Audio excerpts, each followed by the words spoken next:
రాతను నువ్వే రాయాలి. నీ ధైర్యాన్ని దర్శించి దైవాలే తలదించగా,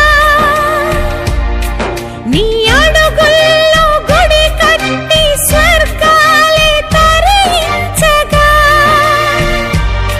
నీ సంకల్పానికి ఆ విధి సైతం చేతులెత్తాలి. అంతులేని చరితలకి